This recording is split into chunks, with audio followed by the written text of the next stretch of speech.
A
veces ya dice que va para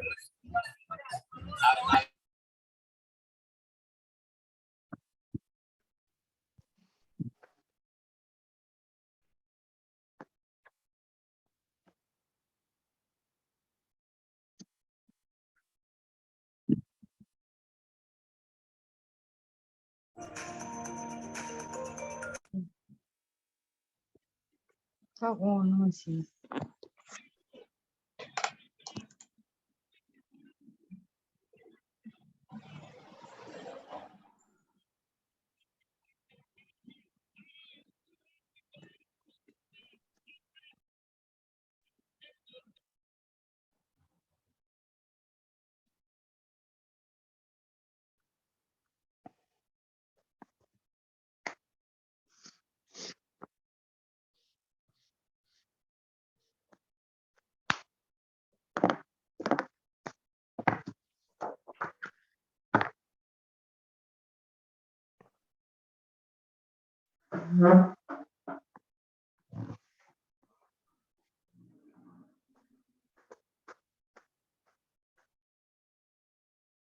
Ahora vamos a recopilar entonces. Les decíamos que en el primer semestre vamos a lanzar el curso de punción seca con los docentes chilenos que nos van a acompañar, profesor Figueroa, Latorre, Lastra y todo ese equipo de gente que tiene una vasta experiencia en punción seca, es en formato híbrido o e-learning, donde hay algunas charlas teóricas vía Zoom y después tenemos prácticas durante 2 fines de semana para adquirir el expertise, el manejo de la punción seca. En el segundo semestre es el lanzamiento de la maestría.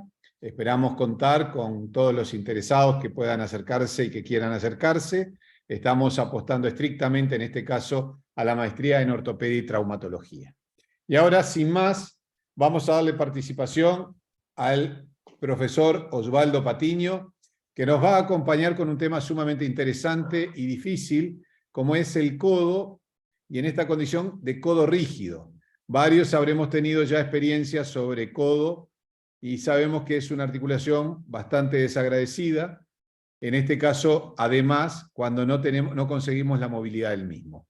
Ha habido algunos cambios en la aplicación del conocimiento y por eso entendimos que está bueno que todos compartamos este aprendizaje. A los que han venido, a los que se han acercado, muchísimas gracias. Y ya de mi parte no queda más que darte la bienvenida, Osvaldo. Osvaldo es docente de nuestra maestría, docente en maestrías en la Universidad del Gran Rosario. Sé que es docente invitado en varias universidades y además es el director honorario del Hospital Italiano de Buenos Aires. Osvaldo, te dejo para que tú comiences con la presentación. Bueno, muchas gracias, Pablo. Sos tú el que no se oye ahora, Osvaldo. No, se oye, sí. A ver. Sí, se escucha bien, Osvaldo. ¿Escuchan bien? Sí, perfecto, Osvaldo, se escucha perfecto. Bueno, muy bien. Me escucho, Osvaldo. Bueno, muchas gracias, Pablo. Para mí es un gusto estar otra vez con ustedes, pero ustedes saben que quiero comentarles algo que me pareció que puede tener relación con la charla de hoy, pero también tiene relación con el conocimiento, ¿no? En los últimos tiempos, y esta misma semana, yo estuve en el servicio de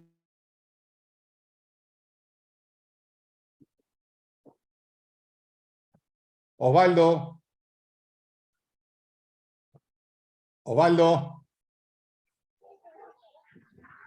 ¿Ahora?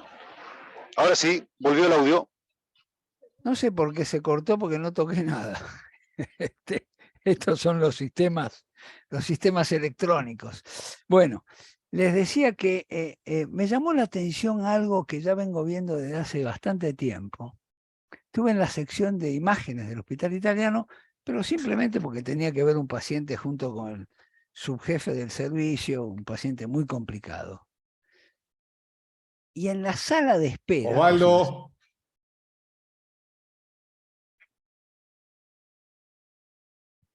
¿Me escuchan? Sí, Osvaldo, se escucha bien. Ah, perfecto, bueno, gracias. Y en la sala de espera de la anatomía, muchos aspectos de la anatomía del codo predisponen a la pérdida de la movilidad y rigidez luego de una lesión. Muy interesante. O sea que hay factores de tejidos blandos y factores óseos que hacen que el codo pierda rápidamente la movilidad y que termine siendo una articulación no funcional. Y dijimos con el doctor Morrey, en este congreso de la Asociación Argentina de Ortopedia y Traumatología, ya hace varios años, dijimos esto: los tratamientos convencionales tienen poca utilidad terapéutica y predisponen a perpetuar la lesión. Y éramos 3, el doctor Morrey, el profesor Merlo, que es un distinguidísimo, era lamentablemente fallecido, un distinguidísimo ortopedista argentino con una mirada absolutamente diferente de lo que es la ortopedia, y yo estaba formando parte de esa mesa. Vamos a hacer una rápida reseña histórica. Esto evidentemente no es nuevo. Fíjense en lo que decían muchos años antes de Cristo. La rigidez en extensión es inútil para el paciente e inmovilizar el codo en flexión de 90 grados lleva a perpetuar la lesión. De Luca, ya por el 1200, otro de Luca, Teodorico de Luca y Henry de Mondeville, decían lo mismo. Estamos en un problema muy serio. Fíjense en esto que es muy interesante. Uno a veces tiene que... Disculpa que estoy escuchando esto. ¿Me escuchan? ¿Me escuchan? Sí, se escucha. Ah, perdón. No, porque escuché a alguien que me habló y... Ambroise Paré, allá por el 1500, le dio importancia a la movilidad precoz. Fíjense en qué interesante. Observen lo que decía el doctor Bigelow del Massachusetts General Hospital en Boston en el año 68, 1868, que esta es un tipo de lesión que genera gran descontento y a menudo es una causa de litigio en la práctica cotidiana. O sea que el codo realmente se transforma en una causa de litigio porque un codo en extensión o un codo en flexión es la imagen exacta de la no función. Y es absolutamente no funcional, obviamente, ¿no? En el siglo XIX ya se hablaba de usar férulas. Se hacían anestesias con éter para la movilización y se usaba radioterapia. Hoy ya esto dejado un poco en desuso. Lo importante es que generan dolor de partes blandas y deterioro articular, influyen en la capacidad funcional. Es desalentador para el paciente. Esto lo he vivido yo. O sea, yo puedo hablar desde mi actualidad, pero también desde mi pasado. Desalientan al paciente, al profesional, y representan un fracaso terapéutico. La cirugía salió fantástica. El codo está en 70 grados de flexión. O sea, ha perdido la máxima flexión y ha perdido la máxima extensión. Con lo cual es una articulación que está representando el fracaso terapéutico. Miren qué interesante esta diapositiva que me la regaló un conocido ortopedista argentino dedicado mucho a estos temas, que es el doctor Carlos Seidenberg. Miren lo que es la cápsula en una situación normal. Mide, esta es la cápsula del codo, un corte, mide 1.5 milímetros. Observen lo que es la cápsula patológica en un codo con rigidez, mide 1.2 centímetros. Quiere decir que los tejidos blandos forman parte fundamental como una causa indiscutible del codo con limitación de la función. Y esto es lo que se produce. Hay una hipertrofia de los haces de colágeno, este es en la microscopía electrónica, que representan. La rigidez es la representación ocular del desorden tisular interno. Y esto es lo que ocurre a nivel del colágeno. Esto es un desorden total. Ustedes imaginen que a esto yo le voy a hacer un trabajo de fascias, como he discutido muchas veces. Bueno, el trabajo de fascias no hay ninguna duda que es muy importante. Difícilmente logre ordenar esto si esto no lo pongo en una tensión progresiva que luego vamos a ver. Entonces, ¿cuál es la fisiopatología? Hay una alteración en el efecto de la relaxina, publicado ya en el 2002. Obviamente, como vieron, hay puentes cruzados de colágeno y disminución de proteoglicanos y agua, y entonces es necesario utilizar estímulos mecánicos que cambien el comportamiento de los tejidos blandos, cambiando o modificando su estructura histológica, que es la que produce en realidad las retracciones articulares. Y esto ya hace varios años que se ve. Entonces, algunos pacientes, desgraciadamente, debido a una diferenciación de células madres mesenquimáticas, hacen esta complicación temible. Esto es lo que yo más temo cuando tengo un codo rígido, que se haga una osificación heterotópica que a veces necesita de una resección quirúrgica. Esto ya es una complicación aún mayor que ya no es una complicación de los tejidos blandos, sino que tiene una representación ósea.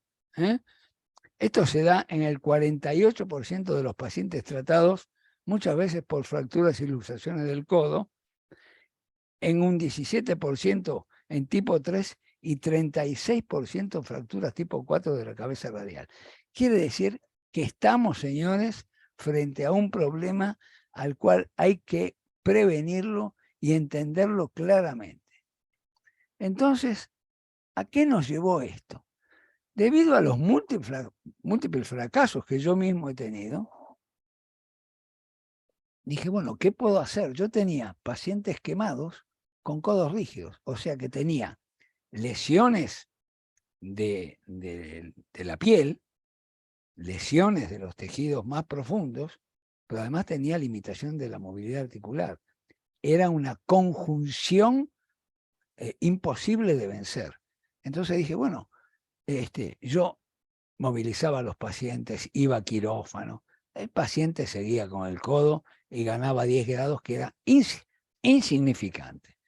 Entonces empezamos a utilizar estas férulas de elongación estática progresiva, que está basada en la propiedad de los materiales de estrés-relajación, ahora lo vamos a ver bien en detalle, y que permite una más rápida y mejor elongación de los tejidos blandos.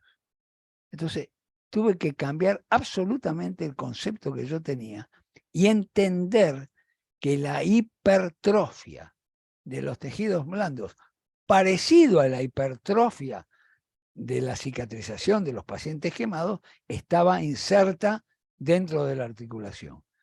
Y Bonuti, un italiano que vive en Estados Unidos, presentó esto en la American Academy en el año 98.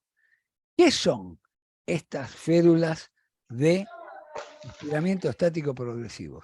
Representan el uso de componentes inelásticos para aplicar una fuerza a las articulaciones en una posición estática para aumentar la movilidad. El primer trabajo se publicó en el año 2002. Fíjense que han pasado 20 años.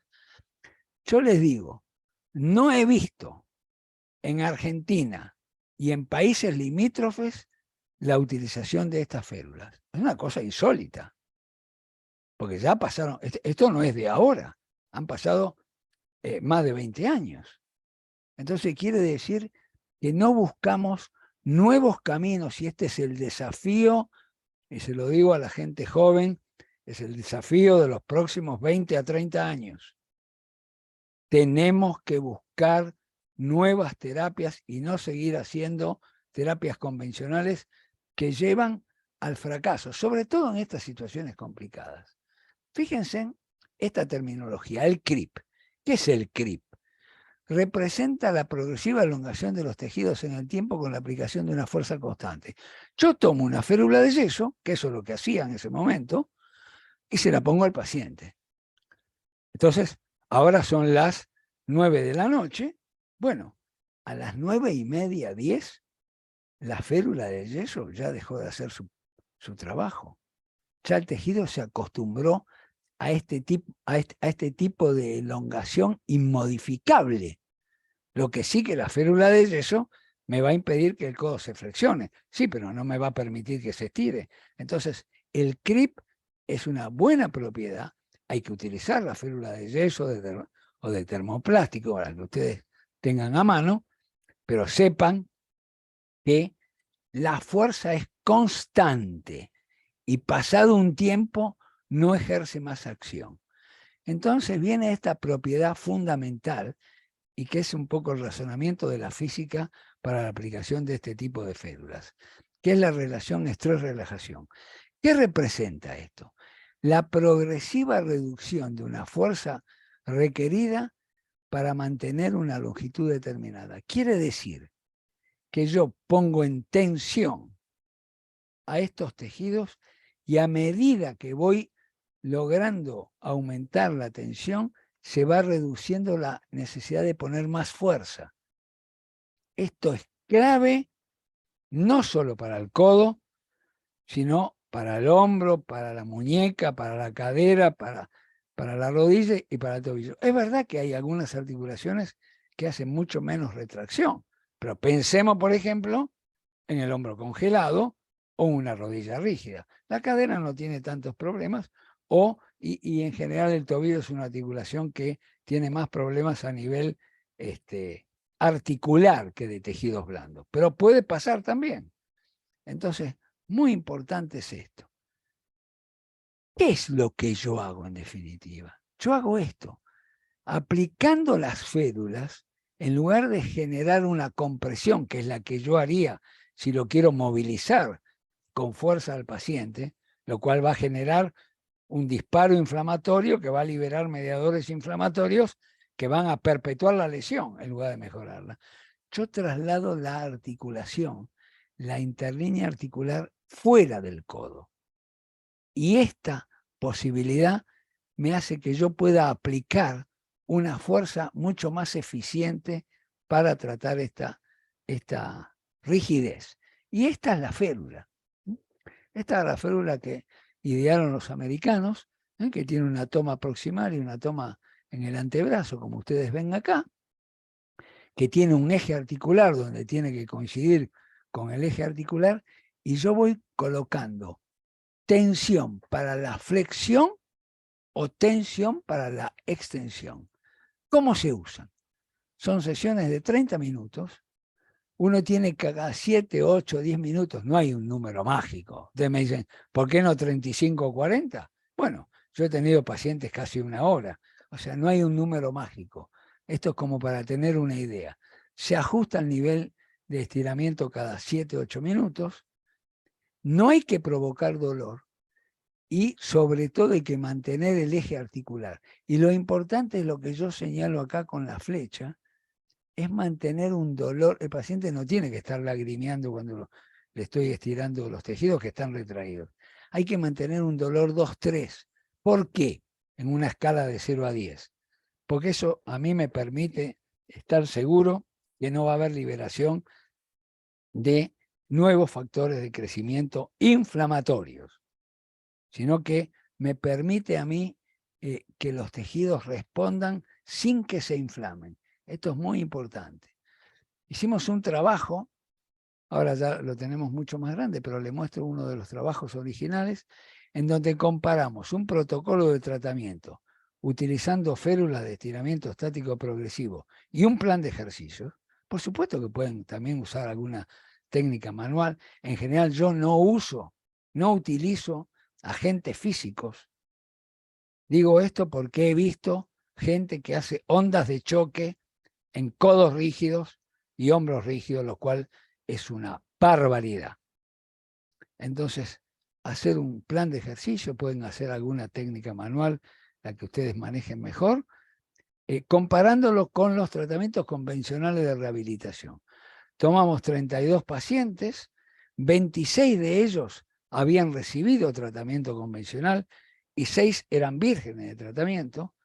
Utilizamos férulas progresivas estáticas con un plan de ejercicios domiciliarios y los pacientes habían hecho de todo: masoterapia, movilización activa asistida, ejercicio, magnetoterapia, ultrasonido, láser terapia, haciendo casi un promedio de cerca de 50 sesiones. Hace muy poco, señores, atendí a un paciente con un problema de codo rígido que llevaba 7 meses y había hecho más de 70 sesiones sin ningún resultado positivo para su codo. Entonces, tenemos que sentarnos, pensar, idear nuevas estrategias terapéuticas, porque lo que va a venir va a ser muy importante. Ya lo tuvimos, yo lo viví, sobre todo con los pacientes que han tenido COVID. Viene el arrastre de COVID con severas rigideces articulares y pacientes que están confinados prácticamente en una silla de ruedas, ¿no?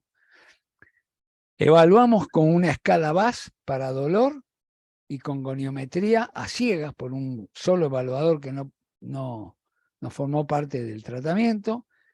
Se tomó la satisfacción del paciente y se hizo un análisis estadístico con un test no paramétrico, que es el test de Friedman, con una relevancia de 0.05 para decir que tiene una estadísticamente significativo. El tiempo de rigidez sin resultado, fíjense que los pacientes tenían casi más de 100 días que no habían tenido ningún resultado positivo.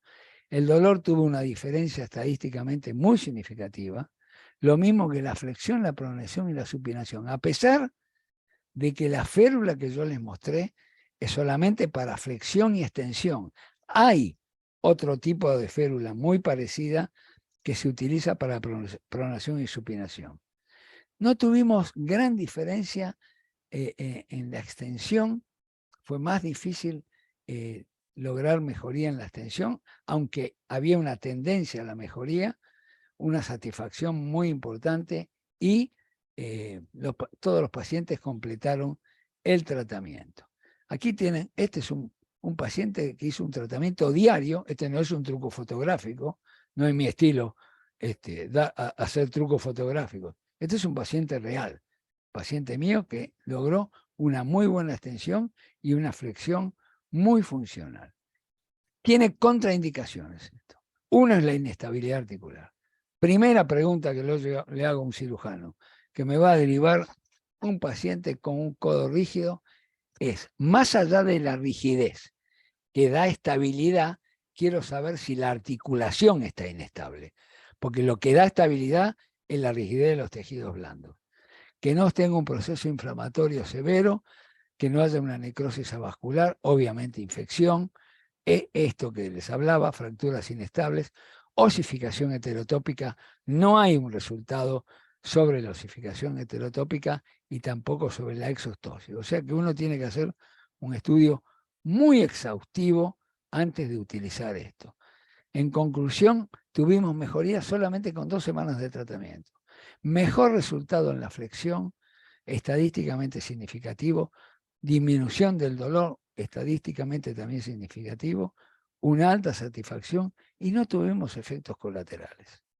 Muy importante es si el paciente durante la férula siente parestesias o relata que tiene parestesias, hay que discontinuar transitoriamente el tratamiento y seguir luego aplicándolo nuevamente más tardíamente. En conclusión, mejora el rango de movilidad, evita la compresión articular, muy importante, no tiene tanto tiempo de uso, se puede hacer flexión y extensión sin quitar las férulas, simplemente con un pin que cambia de posición y el paciente tiene una activa participación. Hay otros trabajos, ese es un trabajo del grupo del italiano, con quien hemos atendido a algunos pacientes conjuntamente, un trabajo de Galucci presentado en el 2008, ellos usaron una ortesis de polipropileno anatómica con tensores con un resorte en la cara anterior y posterior. Tiene un uso nocturno con menor tensión y durante el día 2 horas en 4 sesiones durante 90 días. O sea, tiene una mayor demanda. Esto lo discutimos con el grupo del hospital italiano. En mi opinión, es mucho más sencilla la utilización y da un excelente resultado. También se obtienen resultados positivos con este tipo de férula, que son férulas construidas especialmente. La otra es una férula para el paciente que yo tengo que modificar la longitud, pero es una férula para todos los pacientes. Ellos también hacían un plan de movilización y tuvieron una mejoría muy importante. Esta es la férula. Es una férula más complicada para utilizar y tiene una mayor demanda. ¿Qué agente físico elegir? Este es un tema que muchas veces me preguntan. La crioterapia solamente en los posquirúrgicos. El ultrasonido solo en hematomas o lesiones musculares. No es útil para una retracción articular. La magnetoterapia no tiene ningún sentido en un codo rígido, sí en fracturas complejas. La iontoforesis en lesiones puntuales. La estimulación eléctrica si hay lesiones nerviosas periféricas. La sonda de choque no tiene acción a nivel de los tejidos retraídos y la alta frecuencia solamente en lesiones tendinosas, pero son patologías agregadas de las que yo me estoy refiriendo. Entonces, ¿qué es lo importante? No demorar la colocación de una férula porque predispone a mayor desorden cicatrizal. Yo he vivido situaciones dramáticas. Como he hablado durante bastante tiempo sobre este tema, me derivan pacientes. Bueno, me llevaron un paciente que me saluda con el codo extendido. Y le dije, ¿usted no lo puede doblar? No, ni este ni el otro. O sea, tenía los dos codos en extensión para que yo lo trate. Ustedes imaginan que es absolutamente imposible tratar. Eso necesita una corrección quirúrgica y después inmediatamente comenzar con el tratamiento con ferulaje. Si el paciente está en una fase inflamatoria muy severa, hay que usar una férula estática y progresivamente pasar a esta que yo les he mostrado, que son las férulas seriadas y estáticas progresivas. O sea, si el paciente está en una fase inflamatoria, yo puedo trabajar con un termomoldeable de baja temperatura o con un yeso. El que vive en un lugar donde no tiene esa posibilidad terapéutica puede utilizar un yeso. También esto al cual nosotros le damos gran importancia, que es el movilizador pasivo continuo, casi en desuso en las áreas de rehabilitación. Inexplicable. Esto para mí es inexplicable. No solo para el codo, ni hablemos del hombro, la rodilla, la cadera, etc. O sea, el CPM para codo, no es la solución mágica. Es un elemento que nos ayuda a la evolución del paciente. Y obviamente todas las técnicas de movilización, húmero radial, húmero cubital, radio cubital superior e inferior, las técnicas de tracción o deslizamiento transitorio, o sea, las técnicas manuales tienen un factor, es un elemento importante, pero no son las que deciden la evolución del cuadro. Son un elemento de ayuda, acá lo ven al kinesiólogo, aplicando distintos tipos de técnicas en un paciente con un codo rígido. Y obviamente la movilización radiocubital, tanto proximal como distal, que va a mejorar la pronosupinación siguiendo las técnicas de Kaltenbaum. Para citar una, pero tienen que aplicar la que ustedes tienen más experiencia. Lo que le decimos no es a la movilización forzada en un solo plano. Este es un error garrafal que se comete habitualmente. No piensen en los grandes centros. Vayamos a los centros fuera de esos grandes centros. Y van a ver que esto hoy todavía se sigue haciendo. Y yo lo he visto. Esto, señor, está perimido.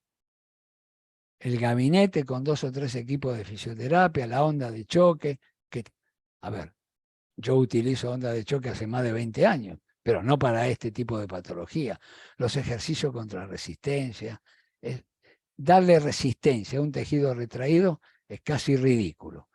Entonces, en conclusión, hay que hacer un inicio precoz del tratamiento sin poner en riesgo la cicatrización, crioterapia programada, la movilización pasiva, las férulas estáticas, un control nocturno. Algunos pacientes que tienen un patrón de retracción muy severo, hay que ponerles una férula nocturna y un plan metódico de ejercicios activos.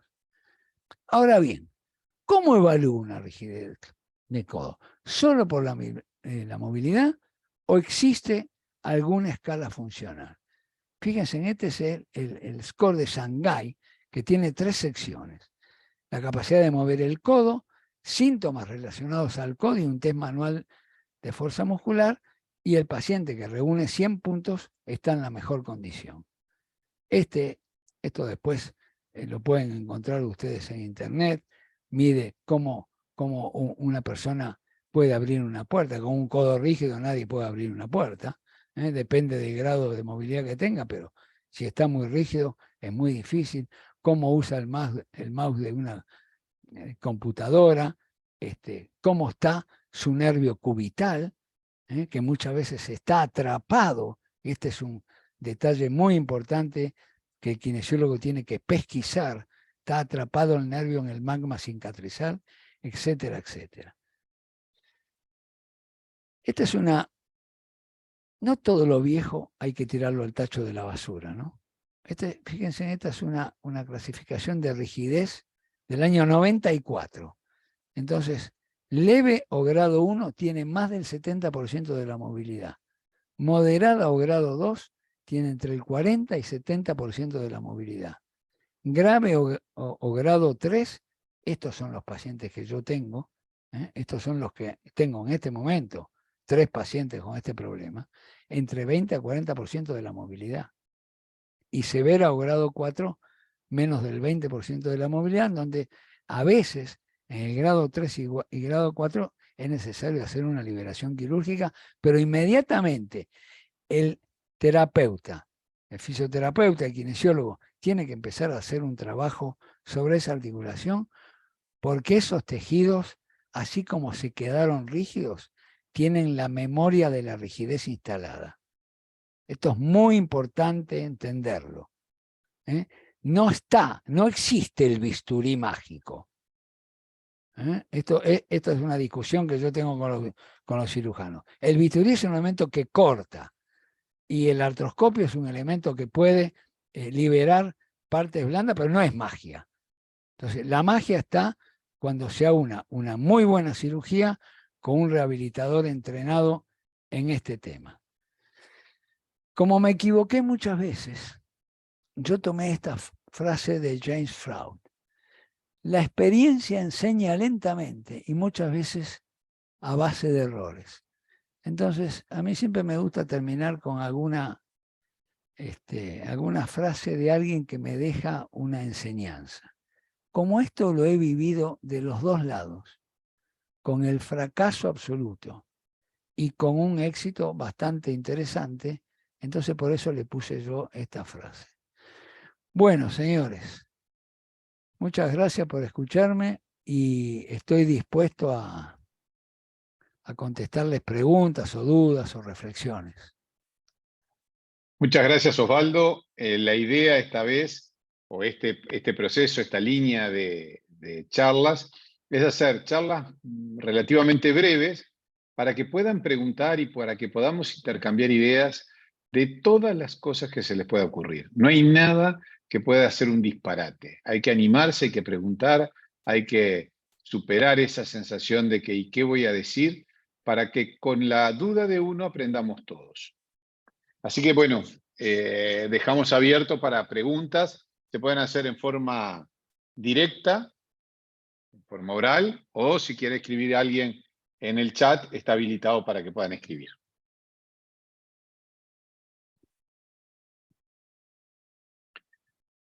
Tenemos a un señor que yo conozco, que se llama Rodrigo Latorre, que levantó la mano. A ver, don Rodrigo Latorre, docente tanto del curso de punción seca como también de nuestra maestría. Hola, queridos amigos, muy buenas noches desde Chile. Gracias, Osvaldo, por tu presentación, muy clara. Te quería hacer una pregunta en relación a lo que mostraste, que aquí el codo es un importante generador de calcificaciones heterotópicas que nos empieza a generar dificultad en su rehabilitación. Nombraste algunas contraindicaciones para el manejo del codo y también algunos agentes físicos que tú no recomiendas en la rehabilitación de codo. ¿Qué podríamos nosotros evitar para también evitar estas calcificaciones heterotópicas que son muy, muy frecuentes en la articulación del codo? Yo creo que las calcificaciones heterotópicas se da sobre todo, Rodrigo, en pacientes que han tenido graves traumatismos y que ya está instalado un patrón inflamatorio severo. Entonces, lo primero que uno tiene que hacer, y sospechando que porque por ahí te llegó el paciente con la calcificación heterotópica, que en realidad son casi osificaciones heterotópicas, porque tienen la consistencia del hueso. Es evitar maniobras bruscas sobre la articulación del codo. Instaladas y que realmente te fijan la articulación, lo que queda es la resección quirúrgica e inmediatamente hacer un tratamiento antiinflamatorio, porque eso queda con un mecanismo inflamatorio muy severo y eso es lo que lleva a la producción de nuevas retracciones o nuevas osificaciones. Entonces, ahí hay que distinguir. Pueden ser calcificaciones, que obviamente tienen una gravedad mucho menor, pero la calidad tisular es diferente una de otra. La verdadera osificación heterotópica tiene un esquema histológico igual que el hueso. Entonces ahí sí que estamos perdidos. Vieron que yo les dije que a veces un 48%, yo tengo en este momento un paciente, 48% de los pacientes, más o menos, esto no hay un número, como yo digo, no hay un número mágico, y entonces yo ya hablé con el cirujano. Yo he llegado a un punto con ese paciente. ¿Ha mejorado la extensión? Sí. ¿Ha mejorado la flexión? Sí. ¿El codo le es funcional? Todavía no. Entonces ya hablé con el cirujano, lo va a tener que intervenir, va a tener que resecar tejido e inmediatamente lo voy a poner en un plan de crioterapia y movilización pasiva continua, que es algo, es un elemento terapéutico que no se utiliza y no se utiliza por desconocimiento. Yo les podría, yo creo que un día voy a dar una charla sobre la movilización pasiva. Se sorprenderían con los resultados, no solamente para las rigideces. Así que no sé si te queda claro, Rodrigo, si te ayudo. Perfecto, muchas gracias, muy claro. Muy bien, gracias Rodrigo. Y ahora le vamos a pedir a Patricia Pérez que nos dé su duda o que nos quiera plantear su pregunta. ¿Cómo andás, Patricia? Buenas noches, ¿qué tal? ¿Cómo estás, Muy bien. Osvaldo? Un gusto. Hola, mucho gusto. Mira, me quedó un poco de duda con respecto a cuando hablas de las férulas. Me gustaría que hicieras un poquito más de hincapié porque dijiste que no siempre hay que empezar con las férulas progresivas, sino Sí. hablaste también de yeso. Sí. Cuando el paciente está en tiene un estadio postraumático severo, con un alto componente inflamatorio, en ese caso hay que usar inicialmente yesos seriados para bajar el proceso inflamatorio. Porque si hay un tejido inflamatorio, en un estadio, estamos hablando de un proceso inflamatorio severo, que puede ser un trauma de alta energía. Frecuentemente veo eso. O a veces son caídas de una escalera o caídas de propia altura que caen con el codo y funciona como un trauma de alta energía, aunque no hubo un accidente específico. En esos casos hay que a veces comenzar o con férulas de termomoldeables de baja temperatura. Dije yeso porque, a ver, yo no sé si todos tienen el termomoldeable de baja temperatura, pero yeso tienen todos. Entonces, yesos seriados, que es una vieja, digamos, una vieja técnica que todavía uno la puede utilizar y tiene efectos positivos. Bárbaro. Y después empezar con las férulas. Gracias.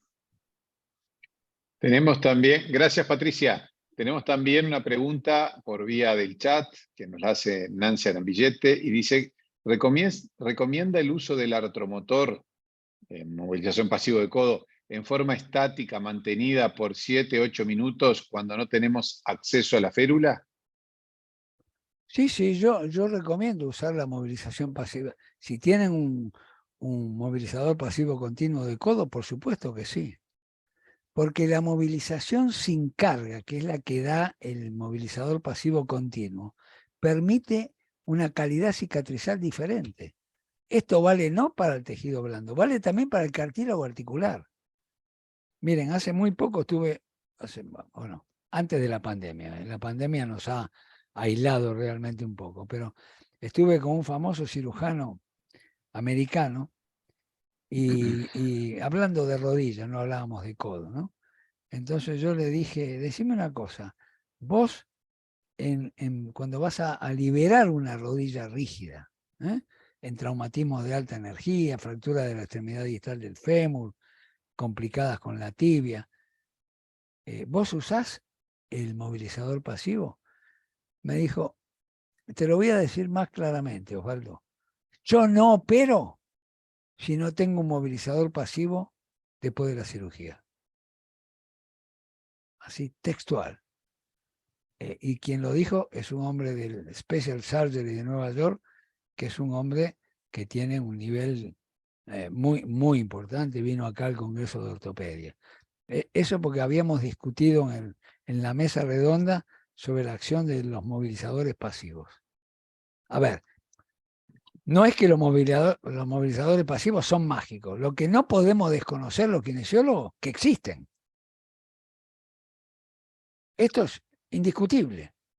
Después, ustedes utilizarán una... Estamos hablando para las rigideces articulares.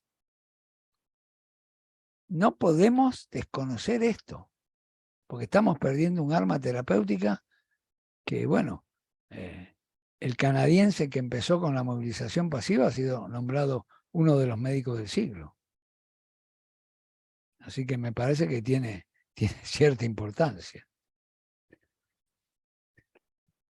Osvaldo, yo te pregunto, frente a este tipo de patología que es compleja y que sabemos que se va a presentar como compleja, en el posoperatorio inmediato, 5 días, 7 días, depende un poco del proceso de la cicatriz, no de la inflamación, de la cicatriz, ¿tú harías drenaje linfático en ese miembro inferior? Sí, sí, por supuesto.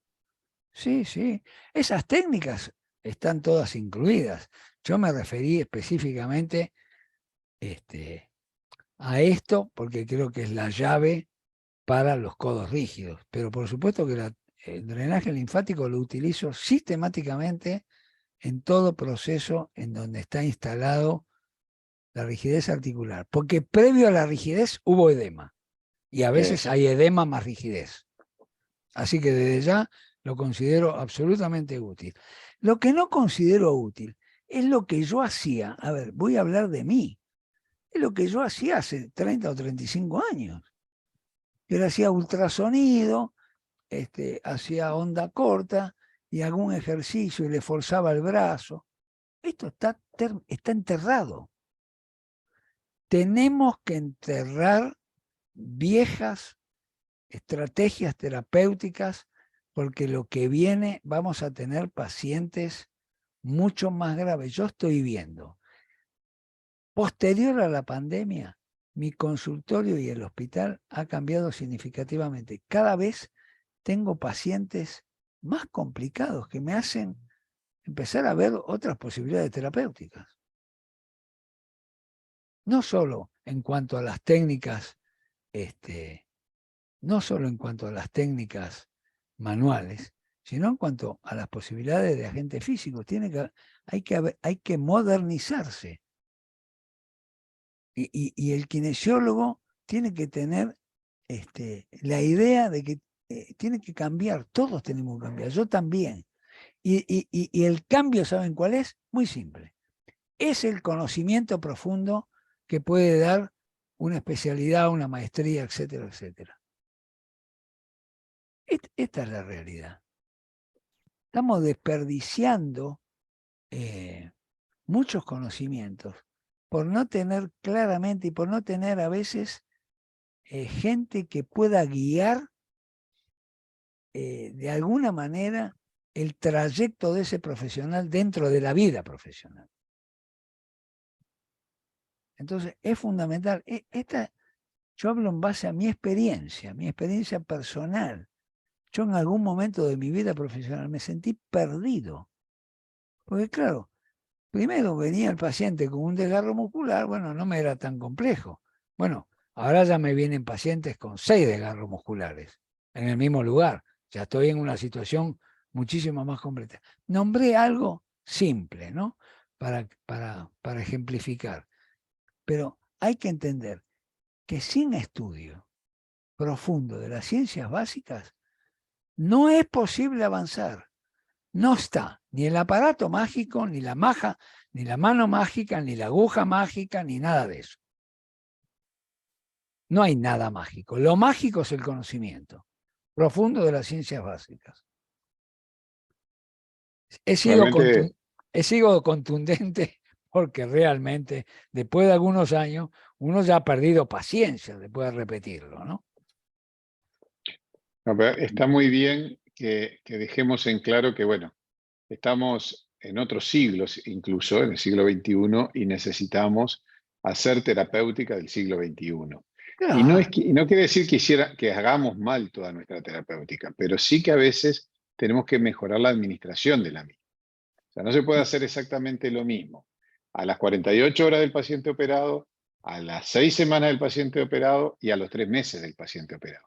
Entonces, la dinámica y la capacidad que nosotros podamos, bajo el conocimiento de las ciencias básicas, de los procesos quirúrgicos, de las probabilidades de la evolución de los casos que vayamos viendo, hacen que tengamos también que tener esa capacidad de poder asesorar o ayudar en las decisiones a otro grupo médico. Porque Mira, el cirujano es cirujano. mira, Pablo, yo viví en este año una situación. Hace más o menos 15 años atrás atendí a una paciente que le hicieron una revisión de un reemplazo de rodilla. Catastrófico. Fue catastrófico. No sabía yo para dónde ir. En realidad lo que quería era irme, porque realmente no sabía qué. Hoy, hace un par de meses, tengo una paciente que le hicieron una revisión de un reemplazo de rodilla, que tiene en su rodilla una prótesis que es tremenda. Entonces yo no puedo ser el mismo que trataba a ese señor hace 15 años a este que tiene chances de realmente avanzar en su vida y ser independiente. El que operó hace 15 años se terminó, que en realidad creo que fueron más de 15 años, ¿no? Con una catástrofe. Versus el que operó ahora. La cirugía ha avanzado en cuanto a los materiales, a las técnicas, etc. Esta paciente lleva 40 días y camina sin bastón. Y tiene una ferretería en la rodilla. Entonces, si avanzó la cirugía, el rehabilitador también tiene que avanzar. Si no, lo va a atender el patiño del año 75-80. Totalmente de acuerdo. Mira, tenemos aquí una pregunta que nos hace Cindy, una exalumna, una querida exalumna, que nos dice: buenas noches, gracias Osvaldo por refrescar la memoria. ¿Cómo intercalas el uso del equipo de crioterapia con el CPM en los casos postquirúrgicos? A veces lo que yo hago, les hago una sesión de crioterapia y después inmediatamente comienzo con el movilizador pasivo. Si el paciente está en un estadio inflamatorio muy importante, le hago quizás 2 o 3 días de crioterapia, pero estamos hablando de crioterapia en serio, no es una bolsita arriba del codo. Estamos hablando de horas de crioterapia y con equipos motorizados. No la bolsita haciendo equilibrio arriba del codo, que además no es fácil mantener la bolsa arriba del codo. Y después empiezo con el CPM. Muy bien, muchas gracias. Creo que Cindy recibió la contestación de su duda. ¿Alguien más que quiera hacer alguna? Aquí tenemos a Ana Sánchez. ¿Qué tal? Buenas noches. Hola, ¿Cómo buenas estás, noches. Ana? ¿Todo bien? Muy bien.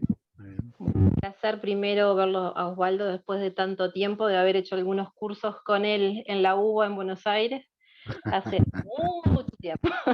No hablemos, no toquemos el tema. No, para nada. A ver, yo tengo una paciente que tiene 22 años.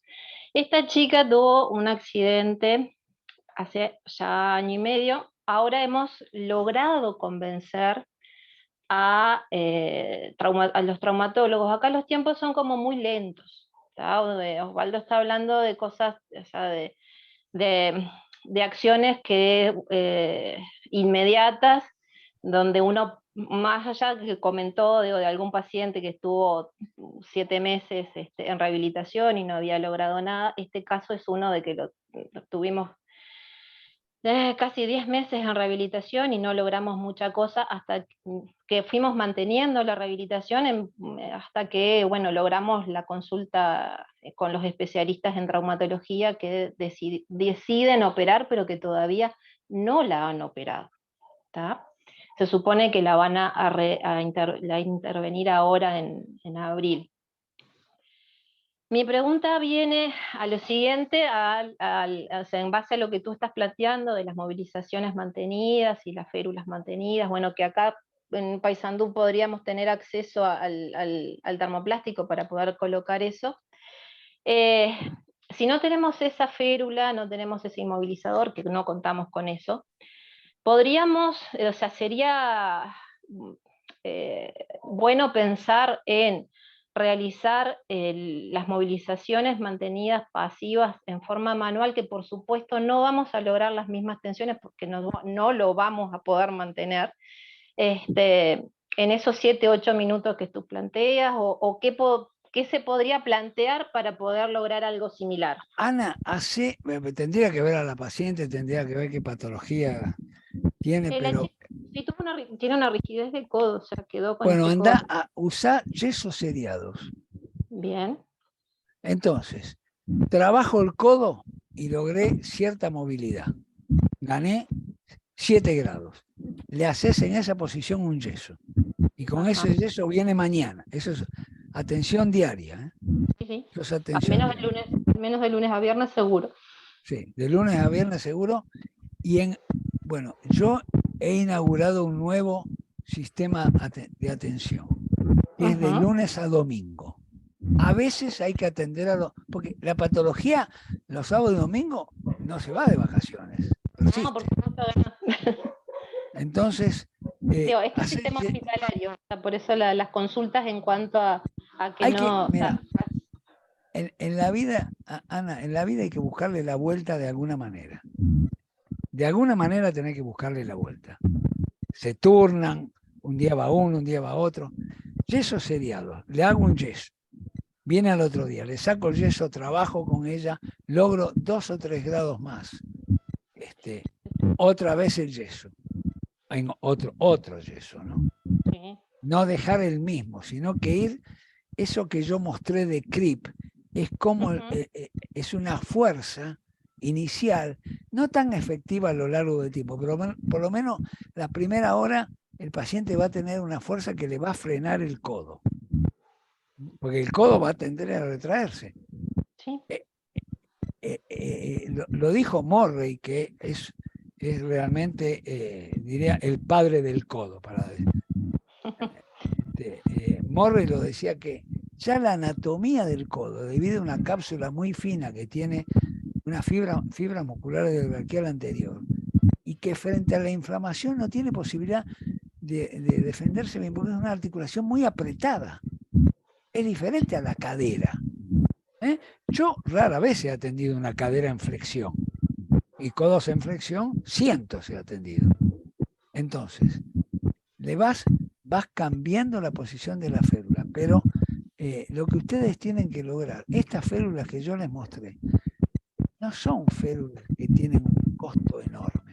Tienen que buscar, después les explico cómo, tienen que buscar de tener por lo menos una.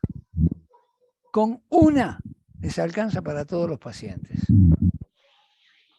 Es una férula que es americana, obviamente. En muchos países sudamericanos lo que exportamos nosotros son corruptos. Después no hacemos nada. En Argentina está lleno de corruptos y idiotas que pierden el tiempo hablando de política y no solucionan nada. Bueno, nosotros tenemos que usar el tiempo para lograr tener algunas cosas que no tienen un costo inaccesible. Esto no vale $40.000. Entonces, eso te va a ayudar si haces miembro superior. Si tenés una paciente solo, bueno, pero si haces miembro superior te va a ayudar. Pero si no tenés eso, mientras tanto usá férulas de yeso seriadas. Perfecto. Bueno, muchísimas gracias. Muchas gracias, Ana. Bueno, amigos, son las 21:40 y nosotros estamos organizados como para que dure 1 hora esta actividad. Así que vamos a ir dando por terminada. Les queremos invitar, como ya les dijimos, a las diferentes conferencias. Nuestra próxima conferencia es el jueves 13 de abril, también a las 20:30 hora Uruguay. Y ahí hablaremos sobre los puntos trigger y el abordaje de los mismos, pero desde la punción seca, con una explicación fisiológica, histológica de cómo es el resultado de la misma. Quien nos dará la conferencia es el profesor Rodrigo Latorre, al cual desde ya también vamos a agradecer, como le vamos a agradecer ahora a Osvaldo por el tiempo, por las ganas, por la pasión y por ese estímulo que nos da a todos para seguir avanzando y aprendiendo en este proceso de crecer en nuestra profesión. A todos, muchísimas gracias y los esperamos, si Dios quiere, en 15 días aproximadamente. Un abrazo, que pasen todos muy bien. Les Gracias, dejamos buenas con el noches. fondo de la promoción de los cursos de este año. Gracias.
Viajó en 4 patas.